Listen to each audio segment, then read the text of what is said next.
Welcome to Financial Behavior Thought Leaders. I'm Mary, and this podcast takes you behind the scenes with the top leaders in financial services.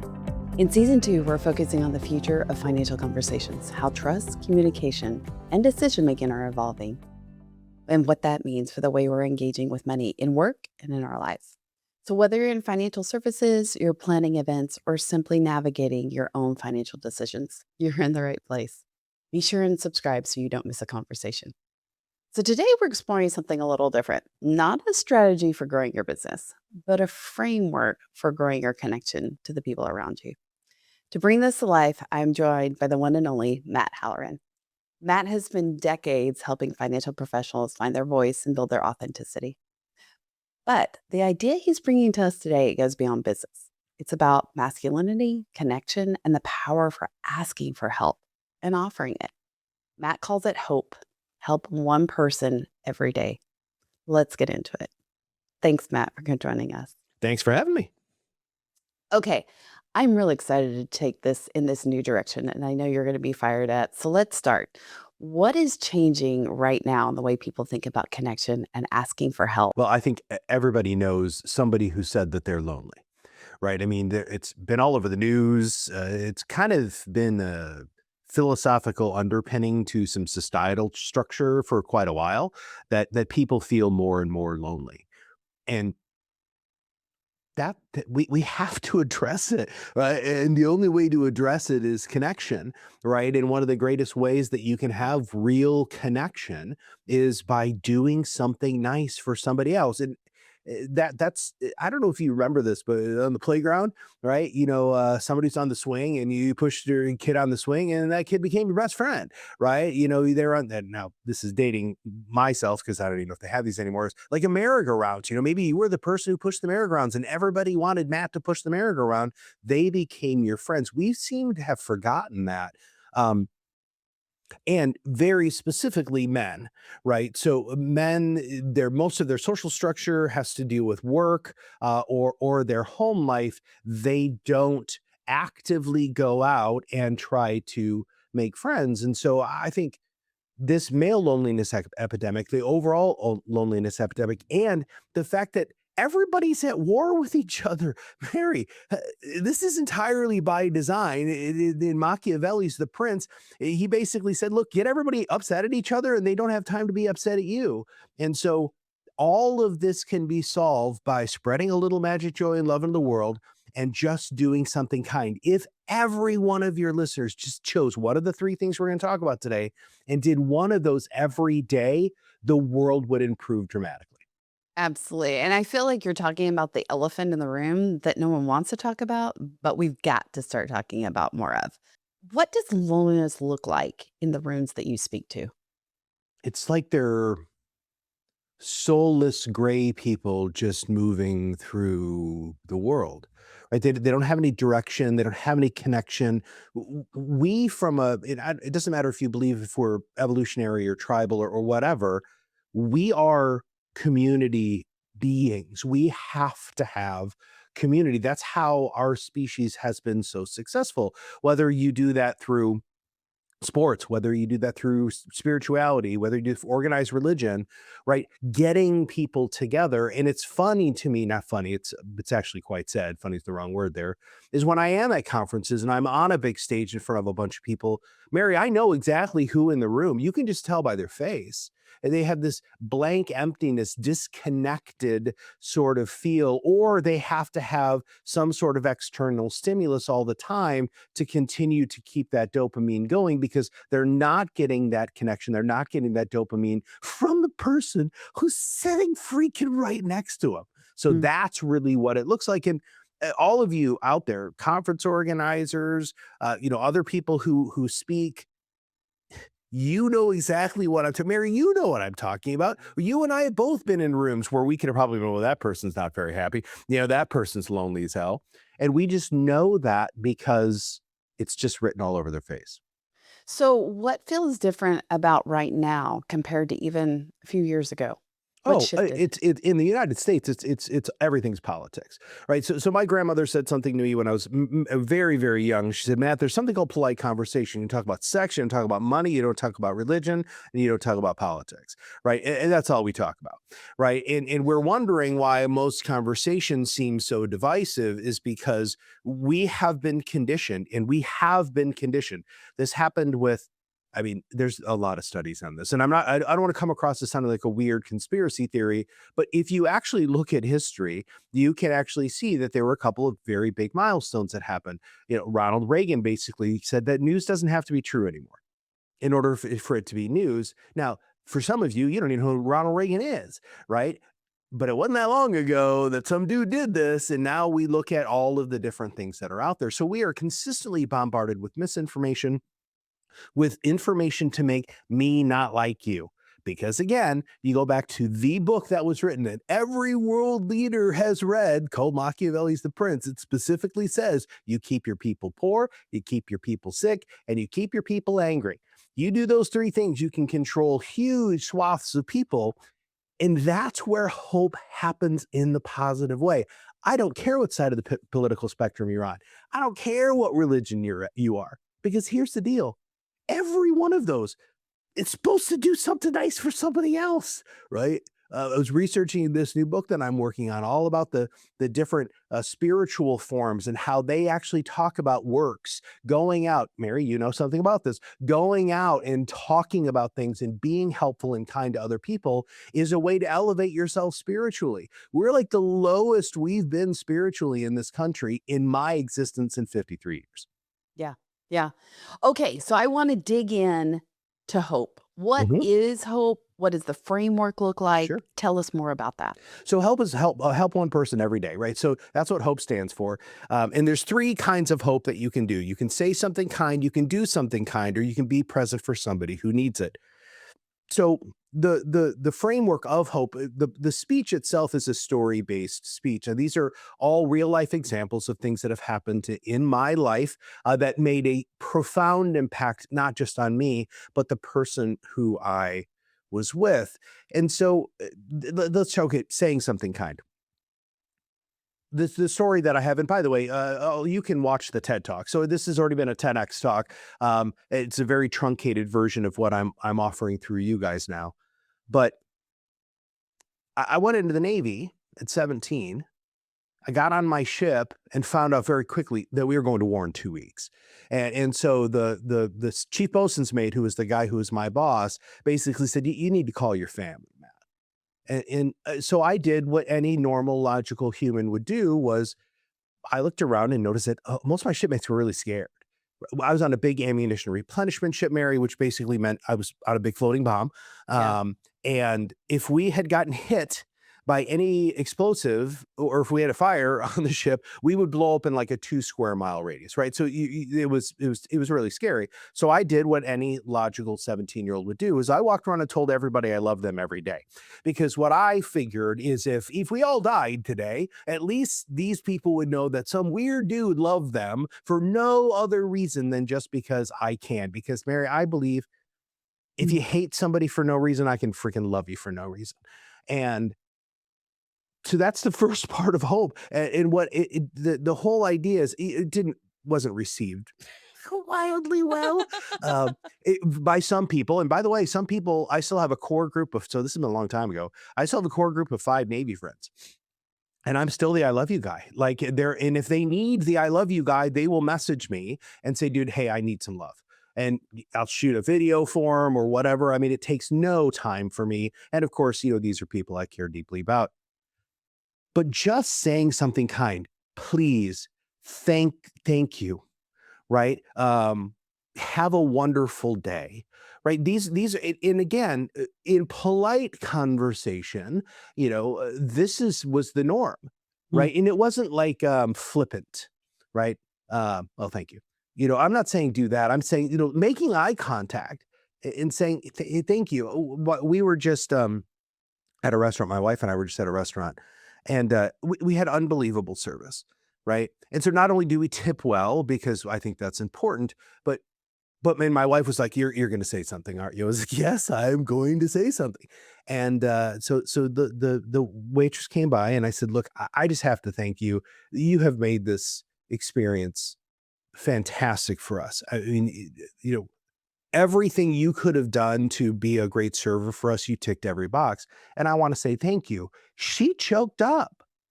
Well, Oh, that's 30 seconds of my life, Mary. yeah. And she didn't choke up because she was mad at me or, it was like, I needed that. I know you did.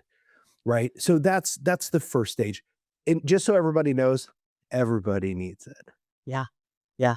Please, thank you. You don't have to go around, Mary, and telling people you love them. I still do that all the time. Can I Uh, insert a little story right in there? I heard once a story of a man on a subway in New York City, and the guy sits down. He's got three little kids are running all over the place, just being holy terrors. And the man is just distraught, and his head is in his hands. And finally, someone looks at him and says, "Sir, can you control your children?" And they turn to him. Finally looks up and says, "Oh, I'm so sorry. Their mother just died. We yeah, just left the hospital where her mother died." And the whole point of that is you never know what someone else is going through. nope, You have no clue. And so even if it's someone cutting you off in traffic, it's a there I always like I've learned to retrain my yeah, brain instead of thinking, "Oh, you're such a jerk," mhm, to really just say, that person may have something critical happening in their life.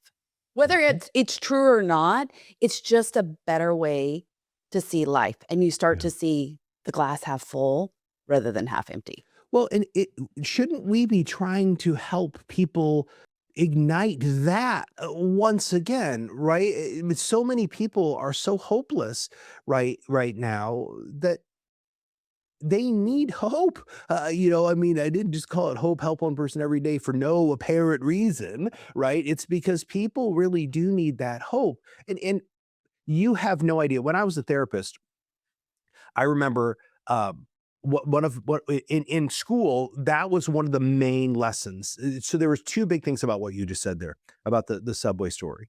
The first one is you have no idea what happened to your client 6 seconds before they walk in the door. They could have had a terrible interaction in the lobby. They could have burned themselves with their curling iron. I mean, there's a million things that could have happened, but you have to be aware of it too. Because if I get caught off in traffic and I'm all pissed off and I'm grumpy and I'm sitting down with a client who maybe has anger management issues, boy, I'm bringing baggage in too. And so that's also a really good thing for us to check ourselves to really see where we're at. Absolutely, and it's the energy you're Mhm. bringing to that meeting. Okay, tell us number 2. So number two is doing something kind. Now, the story that I tell here is actually about giving somebody a hug. I have something called the law of hugging, which is if somebody gives you a hug, you are not allowed to let go until that person lets go. We also know that if you hug somebody for 20 to 30 seconds, it actually releases substantial amount of endorphins in your body. Um, it, healing things that your body needs to get better. Um, and this is just another example. And I'm not saying that I'm a saint because, dear God, I am not. But I see this all the time, and so then I started picking it up. So we'll be leaving the grocery store.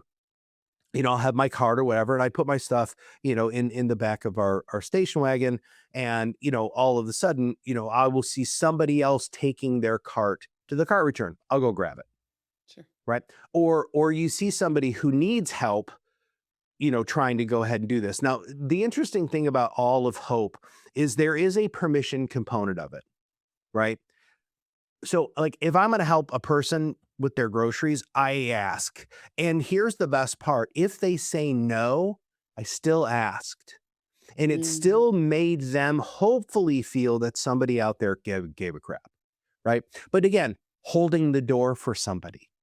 I can't tell you how many times I'll have people who are just they look at me like I'm crazy. I'm a little crazy, right? We should be very clear about that. I am a total freaking hippie. My life's mission is to spread magic, joy, and love in the world. But it's just those little things that you can do, those little actions. Now, you can also do big actions. My son is a chip off of the old block. And he actually went downtown in Kalamazoo and held up a sign that said free hugs. Oh, And you would not believe how many people wanted a hug. You would not believe how many people just started crying the minute he put his arms around them, right? And so these are the sorts of things. There are massive continuums when it comes to hope. You can hold the door for somebody, or you can hug strangers. And the goal of the speech is also so that people find their comfort level, so that they will help one person every day. awesome. And then is there a third? Right. So that you can say something, you can do something, you can just be present. The being present thing is probably the most underrated one, and one that very few people think about. So, just as an example, being able to be somewhere and ask somebody the question, "How are you doing?" and then just shutting up, right? And letting a person speak. And I mean, most people don't go for more than 3 or 4 minutes, right? Most people don't, because they're, well, they're impatient. We're all impatient. 2, they also realize they've been talking for a long time, and that's one of my favorite things is they get done with their, "How are you doing?" "Well, I just got left for the hospital. My wife just passed away." Could you imagine if you just sat down next to that dude? And you don't have to say anything. You don't have to do anything. Just be physically in proximity with that person, with their knowledge that you are there to just be there. That's the sort of stuff that I think, if you can do that at work, you have a coworker that is struggling with something. Say, "Hey, do you want to go to lunch?" And your job is not to solve any problems. I'm being very, very clear here. Your entire job with this third aspect of hope is to just be present, make eye contact, smile when it's appropriate, nod your head, engage with what I call engaged listening, right? That's a really, really important component. And when you do that, well, first off, you're going to change the relationship entirely. And I want everybody to know too that this isn't entirely altruistic. This isn't entirely, I'm just doing these things because it's great for other people. Listen, you really feel really good. Like, I want you to know that, right? When you hug somebody and you don't let go, guess what? It feels good for you too. When somebody smiles and says, "I love you too," after you tell a random person on the street that you love them, it feels good. It is okay to feel good when you do these hopeful things for people. I don't want you to forget that. It is okay for there to be benefit to you to benefit other people. And the more that you can lean into that, the world, again, it's just going to be a better place.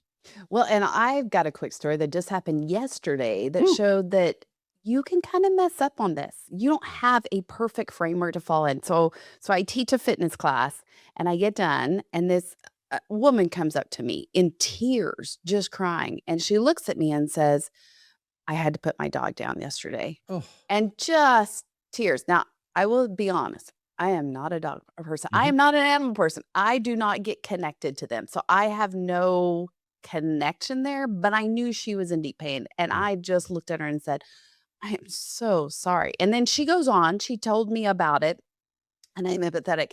And as I'm listening to this, I think, "Oh, there's Linda over here who's really a dog lover. I think she'd someone to connect with, would really understand." And so after she had kind of processed some things, I said, "Do you know my friend Linda? Let me walk you over." And she goes, "I know Linda, but I want to be here right now." And it was a good experience for me Yeah. going back to your being present. Mhm. She wasn't looking for connection with someone else. In that moment, she Mhm. just needed me to be there. Dog lover, not dog lover, it didn't Yeah. matter. For some reason, I happened to be that person that she wanted to share this with. Mhm. And so I spent another 5 or 10 minutes with her, just letting her talk about her dog, Mhm. even though I was in a different space. It was just me being there. Yeah. And she walked away from that experience. And so I feel like it was a good experience for me to realize, okay, not everything needs a happy ending or a connection.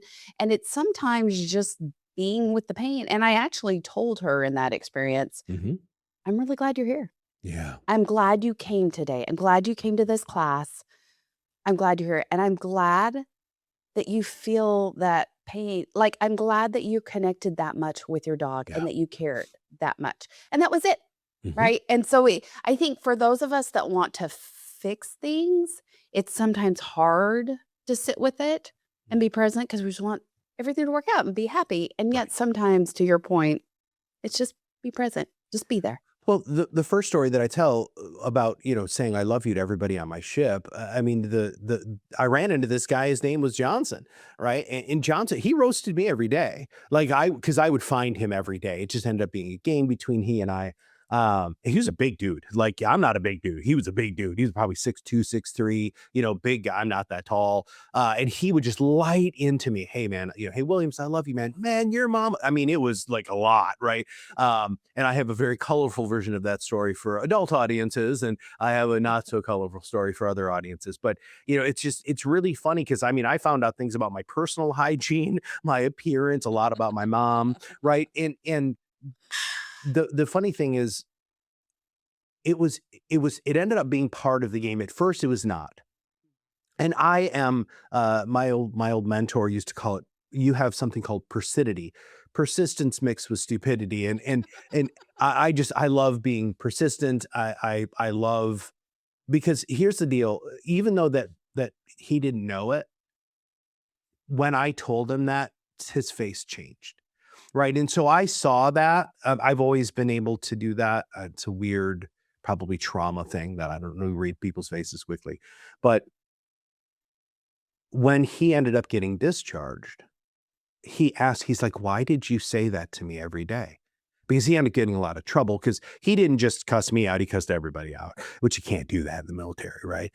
Um, and I said, he's like, "Why did you say that to me every day?" And I said, Because I do love you." And he was like, "Okay." And he walked around, never seen the guy again, but it was one of those things where I just sat there and thought to myself, he needed that. Yeah. Right. Yeah. There are times that they don't. And I mean, so him roasting me is one thing. I meant other people that like threw stuff at me, and of course I stopped. Right. I mean, it wasn't like I was Williams. That's his name was actually Williams was the guy who, there was a glimmer there and he wanted to banter. And I love that stuff. There are other people who I said it once and I never said it to again.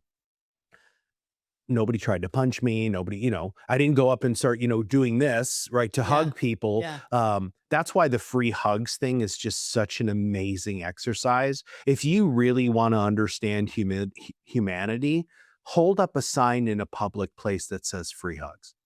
Yeah. Yeah. You will not believe, because it won't just be hugs. People will tell you things, and being able to have hope inside your heart that you truly want to live a life of service and really help the world heal and be just better. I think the hope framework, those three things are really easy to implement. Absolutely.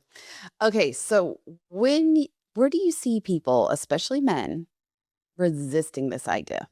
Oh, they resist all of it, right? Because it's not masculine, right? And I'm going to challenge every single solitary male who's listening to this that first off, whatever you have been taught as masculine is the absolute opposite of masculine, right? This whole idea of being, unbelievably strong, distant, mostly grumpy all the time, being disrespectful, hiding any emotion, that is not what it means to be a man. Maybe that's being masculine, but it's not what it means to be a man. Real men are in control of their own feelings. Real men love to help other people. Real men would rather be loving than have to protect. Because if you really try to figure out all of this male alpha crap, who are you protecting people from? People like you.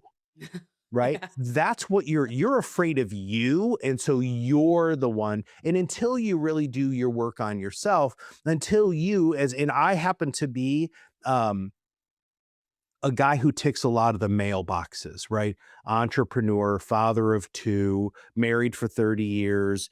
I got a big fluffy beard. I'm not a small guy, veteran, right? I mean, you just tick the boxes. I'm a blacksmith. I know how to weld. I can fix stuff, right? But at the same time, if I also know that since I know myself, my well is much, much deeper to be able to help. Um, In fact, I think the more big and burly and manly you are, go hold up a sign that says free hugs and see how that changes your ideas of masculinity. Because a lot of the people who are going to hug you are men. Yeah. I can't tell you how many times that's happened to me. So I've got a hat that I wear. It's called Free Dad Hugs.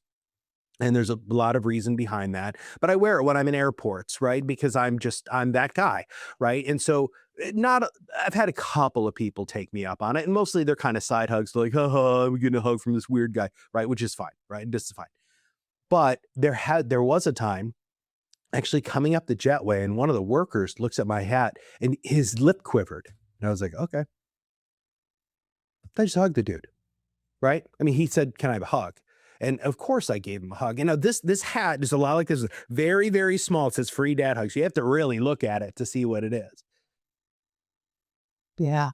Yeah. Men need this more than anybody else, in my opinion, because we have literally been consistently told, don't tell people how you feel. Well, I'm telling you to tell people you love them.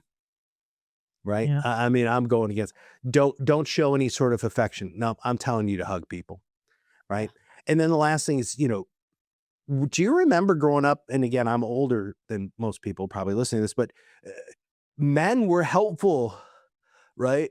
Is somebody on the side of the road and their tire got flat, dude, I still do that, right? Now I'm not the handiest person with cars, but I can help protect you from traffic. There's all sorts of little things like that. That's what it used to mean to be a man, not all of this modern masculinity crap. It makes my heart sad. Absolutely. Absolutely. So, Matt, talk to me. What audience would ideally this suit, and what are they really going to walk away with? What are they going to walk out of this? So, if your organization doesn't feel as connected as it once did, or isn't as connected as you want it to, I'm the solution to that problem. Because you can implement, in fact, I have post work stuff. So, after you hire me as a keynote, I actually have some exercises that you can take with you that I'll send to your event team that you in management can go ahead and implement. And it's basically just a hope framework that gives people ideas on I actually have a set of playing cards, Mary, that is 52 ways of hope so that you can go ahead and just choose one. And the goal would be choose one every day. Start with leadership, right? Everybody, when you're in your morning huddle, okay, today's a hope day. What are you going to do to help one person every day? Well, hey, I got this card. Right. That's absolutely fantastic. So if you're looking for if you're an organization that really wants deeper connectivity, that's what it is. And what I'm doing in this presentation is I'm doing something called anchoring. And anchoring is a very, very powerful psychological tool where you equate an action with a specific emotion and a specific environment. And so each of the stories that I tell have all three of those things. In fact, they also incorporate a lot of the sensory experiences because it's really important for everybody to realize the minute that they smell fireworks, you're going to have an emotional response, right? The minute that you get a breeze off of the water, right? Or even if you feel a strong breeze, right? There's a story in there about the wind. Like there's all of these little itty bitty things that I am planning psychologically through things called neurolinguistic programming and the fact that I was a therapist in the past that are going to make these things stick with your audience. And here's the best part. There's only three things, right? Yeah. I'm not one of those people who's there's a list of 10 things you can do. No, it's freaking three things. Just choose one. Help one person every day. Say something kind, do something kind, be present for somebody who needs it. I love it. If you want to learn more about Matt and bringing hope to your audience, visit financialbehaviorkeynote.com/Matt_Halloran to find everything you need. As we wrap up, there's one thing that I'd like you to leave with our audience. What's one thing they should do to carry into their next conversation? What would it be? I think it would be listen to listen, don't listen to respond. Ooh, listen to listen. Don't listen to respond. Give us a little more. Yeah. I think a lot of people, when you ask a question and somebody gives you an answer, your initial response is, well, I should respond and help them solve that problem. Because, how are you doing? Well, I'm not doing great. Okay, what can I do? Right? No. How are you doing? Hey, I'm not doing great. What's going on? right? So there's a really, really big difference. And especially, people in organizations or anybody who's in a relationship, right? One of my favorite things I learned going through therapy school because I was going to do couples therapy, which was a nightmare, by the way, because nobody goes to therapy thinking they're going to maintain their relationship. But anyway, asking your significant other, do you want me to listen, to be supportive, or am I listening to help you solve a problem? That clarifying question could save your flippin' marriage and save a lot of relationships. So I believe that there's something called engaged listening. There's 7 different types of listening and 5 different types of communicators. We're not getting into that today, but the overall idea is very, very simple. Just be there. So that's the third aspect of hope. When you ask somebody, how are they doing? They answer the question, let them fully answer the question by just listening to listen, not listening to respond. Oh, I love that. Matt, you've got such a breadth and depth of information here that I feel like it's so usable and really can what you say change your life, and it can change those around you. Thanks so much for coming on with us today. Thank you. If there's one idea that you want to take into your next conversation, it's really listening to listen. If you're looking for a speaker who brings this kind of perspective to your audience, you can learn more and book Matt at financialbehaviorkeynote.com/contact. Subscribe wherever you listen, share this with someone who needs to hear it. That's what this show is for. Thanks for joining us on Financial Behavior Thought Leaders. We'll see you next time.